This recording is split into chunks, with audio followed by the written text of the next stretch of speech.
আকাশবাণী খবর পড়ছি চন্দ্রিমা রায়। প্রথমে বিশেষ খবর। প্রধানমন্ত্রী নরেন্দ্র মোদী আজ বিশ্ব লগ্নিকারী রাউন্ড টেবিল ভার্চুয়াল সম্মেলনে পৌরোহিত্য করবেন।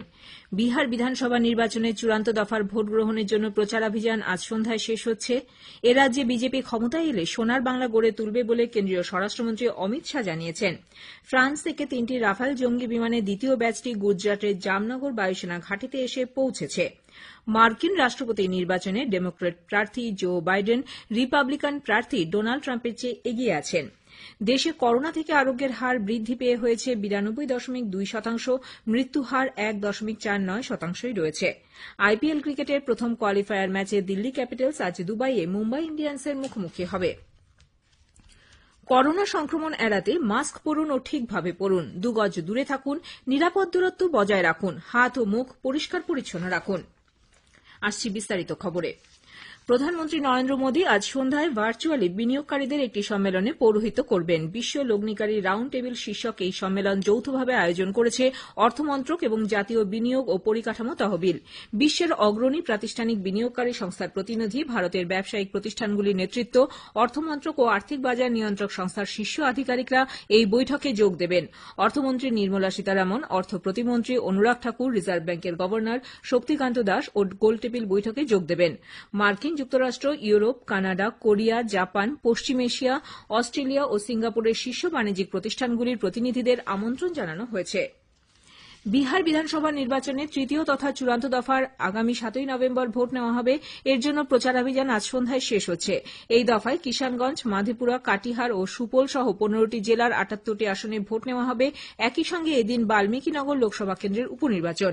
বিজেপি, আরজেডি এবং কংগ্রেসের তারকা প্রচারকরা ভোটারদের মন জয়ের জন্য শেষ মুহূর্তে প্রচার চালাচ্ছেন। আরএলএসপি ও হিন্দুস্তানি আওয়াম মোর্চা সহ বিরোধী দলগুলিও নির্বাচনী প্রচারে র্যালি এবং রোড শো এর আয়োজন করেছে। বিজেপি পশ্চিমবঙ্গে ক্ষমতায় এলে সোনার বাংলা গড়ে তুলবে বলে কেন্দ্রীয় স্বরাষ্ট্রমন্ত্রী অমিত শাহ জানিয়েছেন। আজ বাঁকুড়ায় পৌঁছে তিনি বলেন, রাজ্যে বিজেপি কর্মীদের ওপর যেভাবে দমনপীড়ন করা হচ্ছে তাতে স্পষ্ট বোঝা যাচ্ছে তৃণমূল কংগ্রেস সরকারের পতনের সময় ঘনিয়ে এসেছে। তিনি অভিযোগ করেন, রাজ্যের বর্তমান সরকারের জন্য মানুষ কেন্দ্রীয় প্রকল্পের সুবিধা পাচ্ছেন না। বিশেষ করে কৃষক এবং আদিবাসী সম্প্রদায়ের মানুষেরা এই প্রকল্পগুলির সুবিধা থেকে বঞ্চিত হচ্ছেন।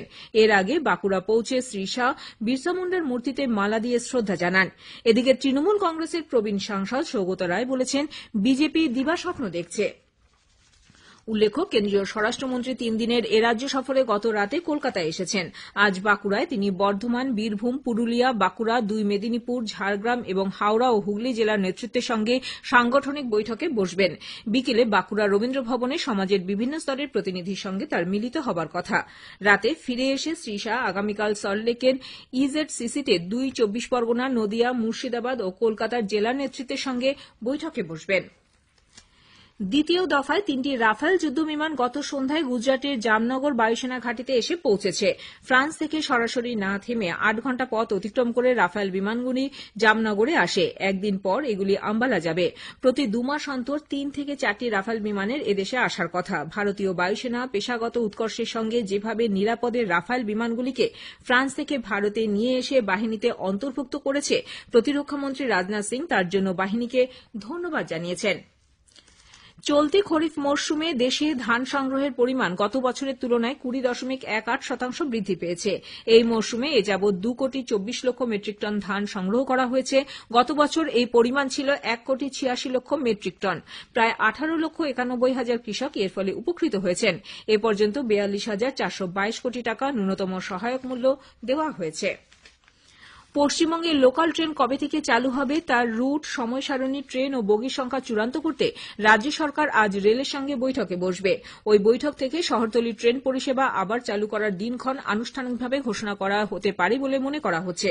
গতকালও রেল কর্তৃপক্ষের সঙ্গে রাজ্য সরকার এক দফা বৈঠক করে।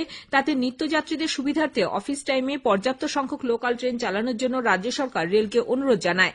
অফিস টাইম ছাড়া অন্য সময় কত সংখ্যক লোকাল ট্রেন চালানো হবে সেই সিদ্ধান্ত রেল কর্তৃপক্ষের উপরেই ছেড়ে দেওয়া হয়েছে বলে প্রশাসনিক সূত্রে খবর। কালীপুজো ও দীপাবলিতে বাজি পোড়ানো সম্পূর্ণ নিষিদ্ধ না করতে এবং অন্তত 2 ঘণ্টা করে বাজি পোড়ানোর ছাড়পত্র দিতে বাজি ব্যবসায়ীরা রাজ্য সরকারের কাছে যে আবেদন জানিয়েছে তা নিয়ে দুপক্ষ আজ বৈঠকে বসবে। নবান্নের ওই বৈঠকে অতিমারির আবহে জনস্বাস্থ্যের বাধ্যবাধকতা মাথায় রেখে কিভাবে বাজি ব্যবসায়ীদের ক্ষতির হাত থেকে বাঁচানো যায় তা নিয়ে আলোচনা হবে বলে প্রশাসনিক সূত্রে খবর। এদিকে চিকিৎসকরা বিশেষ করে অতিমারির এই আবহে বাজি পোড়ানোর ক্ষেত্রে কোন রকম ছাড় দেওয়ার বিপক্ষে। উত্তরপ্রদেশের কুশীনগরে বাজি বিস্ফোরণের ঘটনায় 4 জনের মৃত্যু হয়েছে, আহত আরও 10 জন। গতকাল কাপ্তানগঞ্জ এলাকায় একটি বেআইনি বাজি গুদামে ওই বিস্ফোরণ ঘটে। পুলিশের একজন সাব ইন্সপেক্টর সহ 4 পুলিশকর্মীকে সাসপেন্ড করা হয়েছে। গুজরাটের আহমেদাবাদের কাছে তিরানা পিপলাজ সড়কে আগুন লাগার ঘটনায় এবং বাড়ি ভেঙে পড়লে 5 জন মহিলা সহ 12 জন প্রাণ হারান, আহত হন আরও 14 জন। তাদের হাসপাতালে ভর্তি করা হয়েছে। রাজ্য সরকার এই ঘটনায় তদন্তের নির্দেশ দিয়েছে। খবর শুনছেন আকাশবাণী থেকে। মার্কিন রাষ্ট্রপতি নির্বাচনে ডেমোক্র্যাট প্রার্থী জো বাইডেন এগিয়ে আছেন। হাড্ডাহাড্ডি লড়াইয়ের মধ্যে সর্বশেষ পাওয়া খবর অনুযায়ী হোয়াইট হাউস দখলের দৌড়ে বাইডেন 253টি ইলেকটোরাল ভোট পেয়েছেন। রিপাবলিকান প্রার্থী বর্তমান প্রেসিডেন্ট ডোনাল্ড ট্রাম্প পেয়েছেন এ পর্যন্ত 213টি ইলেকটোরাল ভোট। হোয়াইট হাউস দখল করতে ম্যাজিক সংখ্যা 270। আগেই জানানো হয়েছে জো বাইডেন ও ডোনাল্ড ট্রাম্পের মধ্যে 7টি প্রদেশে হাড্ডাহাড্ডি লড়াইয়ের পর চিত্র ক্রমশ পরিষ্কার হয়ে আসছে।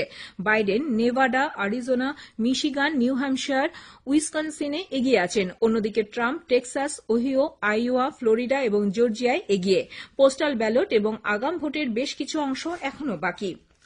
এদিকে ডেমোক্র্যাট প্রার্থী জো বাইডেন মার্কিন রাষ্ট্রপতি নির্বাচন ইতিহাসে এই পর্যন্ত যে কোনো প্রার্থী এমনকি ওবামার চেয়েও বেশি ভোট পেয়েছেন। এখনও পর্যন্ত 7,07,00,000 বেশি ভোট পেয়েছেন তিনি। দেশে দৈনিক সংক্রমণ ও মৃত্যুর সংখ্যা বেড়েছে। গত 24 ঘণ্টায় আরও 50,210 জন করোনা সংক্রমিত হয়েছেন। এর ফলে মোট সংখ্যা 83,64,000 ছাড়িয়ে গেছে। এই সময় 55,331 জন সুস্থ হয়ে ওঠায় মোট সুস্থের সংখ্যা বেড়ে হয়েছে 77,11,800 কিছু বেশি। সুস্থতার হার 92.2%। কেন্দ্রীয় স্বাস্থ্য মন্ত্রক আজ সকালে রিপোর্ট অনুযায়ী এই সময়ে আরও 704 জনের মৃত্যু হয়। মৃতের সংখ্যা বেড়ে হয়েছে 1,24,315। মৃত্যু হার 1.49%। পশ্চিমবঙ্গে করোনা সংক্রমণ থেকে সুস্থতার হার 88.88%-এ পৌঁছেছে। গত সন্ধ্যায় রাজ্য স্বাস্থ্য দপ্তর প্রকাশিত রিপোর্ট অনুযায়ী রাজ্যে আক্রান্তের মোট সংখ্যা 3,89,576। সুস্থের সংখ্যা বেড়ে হয়েছে 3,46,262। রাজ্যে এ পর্যন্ত মৃত্যু হয়েছে 7,068 জনের। সারা বিশ্বে প্রায় 3,47,00,000 মানুষ করোনা সংক্রমণ থেকে সুস্থ হয়ে উঠেছেন। আক্রান্ত 4,85,00,000 বেশি মানুষ। এ পর্যন্ত মৃতের সংখ্যা 12,31,000 ছাড়িয়েছে। দিল্লির মুখ্যমন্ত্রী অরবিন্দ কেজরিওয়াল বলেছেন, জাতীয় রাজধানী অঞ্চলে গত কয়েকদিনে নতুন কোভিড সংক্রমণ কয়েক গুণ বেড়ে গেছে। একে তৃতীয় সংক্রমণ ঝড় বলা যেতে পারে, তবে জনগণের আতঙ্কিত হবার কিছু নেই। উল্লেখ্য, গতকাল দিল্লিতে নতুন করে 6,700 জন করোনা সংক্রমিত হয়েছেন। মহারাষ্ট্রে আজ থেকে কন্টেনমেন্ট জোনের বাইরে সিনেমা ও থিয়েটার হল, মাল্টিপ্লেক্স এবং প্রেক্ষাগৃহ খুলেছে। রাজ্যের মুখ্য সচিব সঞ্জয় কুমার গতকাল এ সংক্রান্ত এক নির্দেশিকা জারি করে বলেন, মোট আসন সংখ্যার 50% দর্শক নিয়ে এগুলো খোলা যাবে। তবে কোন রকম খাওয়ার জিনিস ভেতরে নিয়ে যেতে দেওয়া হবে না। একই সঙ্গে রাজ্যে কন্টেনমেন্ট অঞ্চলের বাইরে বিভিন্ন খেলাধুলা শুরুরও অনুমতি দেওয়া হয়েছে। করোনা আবহে 7 মাস বন্ধ থাকার পর গোয়ায় 10ম ও দ্বাদশ শ্রেণীর ক্লাস 21শে নভেম্বর থেকে শুরু হবে। মুখ্যমন্ত্রী ড প্রমোদ সাওয়ন্ত এই ঘোষণা করে জানান, প্রাইমারি সহ অন্যান্য ক্লাস শুরুর ব্যাপারে এখনই কোনো সিদ্ধান্ত নেওয়া হয়নি। চতুর্দশ central teacher eligibility test CTET 2021-এর 31শে জানুয়ারি নেওয়া হবে। এবছর 5ই জুলাই দেশের 112টি শহরে এই পরীক্ষা নেবার কথা ছিল।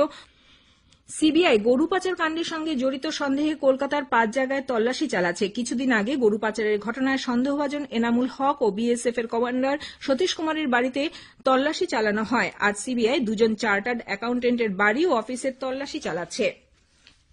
দুবাইয়ে আজ আইপিএল এর প্রথম কোয়ালিফায়ার ম্যাচে দিল্লি ক্যাপিটালস মুম্বাই ইন্ডিয়ান্সের বিরুদ্ধে খেলবে। খেলা শুরু হবে ভারতীয় সময় সন্ধ্যে 7:30টায়।